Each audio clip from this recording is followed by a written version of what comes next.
আসসালামু আলাইকুম বন্ধুরা, আমার বাংলা ইউটিউব চ্যানেল মাই থিঙ্কের পক্ষ থেকে সবাইকে আরও একটি নতুন রেসিপিতে স্বাগত জানাচ্ছি। তো এখানে আমি নিয়েছি হাফ চামচ রসুনের পেস্ট, হাফ চামচ আদার পেস্ট, হাফ চামচ ধনিয়ার গুঁড়া, হাফ চামচ জিরা গুঁড়া, সামান্য পরিমাণে 3 আঙ্গুলের 1 চিমটি দারচিনির গুঁড়া, আর এটা 2 আঙ্গুলের 1 চিমটি কালো গোলমরিচের গুঁড়া। ঠিক আছে, তো সেই সাথে আমি এখানে নিচ্ছি গাজর কুচি।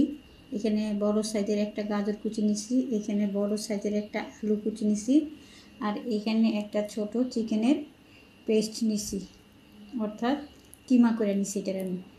আর সেই সাথে আরও নিচ্ছি পেঁয়াজ কুচি এবং কাঁচামরিচ কুচি। এখন এই সমস্ত জিনিস দিয়ে আজকে রেসিপিটা আপনাদের সাথে শেয়ার করতে যাচ্ছি। তো আমি পাতিলের মধ্যে দিয়ে দিলাম পেঁয়াজ কুচি এবং কাঁচামরিচ কুচি, সেই সাথে দিয়ে দিলাম গাজর, কিমা এবং আলু।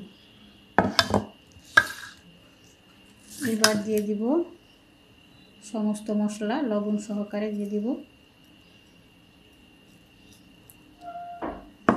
এবার দিব সামান্য পরিমাণে রান্না করার তেল।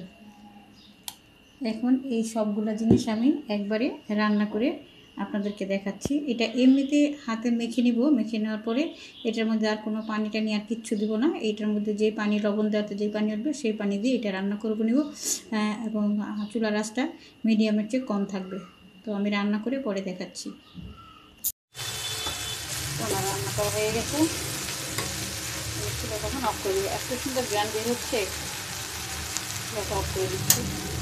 এখন আমি নামিয়ে আপনাদেরকে দেখাচ্ছি। তো দেখেন হয়ে গেছে, মানে এটা এত সুন্দর গ্রান আসছে, মনে হচ্ছে যে এটাকে এখনই খেয়ে ফেলি। আসলে এখনই খাওয়ার জন্য এটাকে রান্না করা হয় নাই। এটা আসলে বানিয়েছি আমি একটা পুর। এখন এই পুরটা দিয়ে সমুচা, তারপরে হচ্ছে সিঙ্গারা, তারপর হচ্ছে মোমো, তারপরে হচ্ছে গিয়ে কী বলে পুরি, সব কিছুই এই পুরটা দিয়ে বানানো যাবে। তো এটা এইভাবে বানিয়ে যদি ঘরে সংরক্ষণ করে রাখেন, তো যখন খুশি তখন এটা খাওয়া যায়। ধোয়ার জন্য ঠিকমতো বোঝা যাচ্ছে না। তো এটাকে এখন আমি তুলি ঠান্ডা করব। ঠান্ডা করার পরে একটা বক্সের মধ্যে রেখে দিব।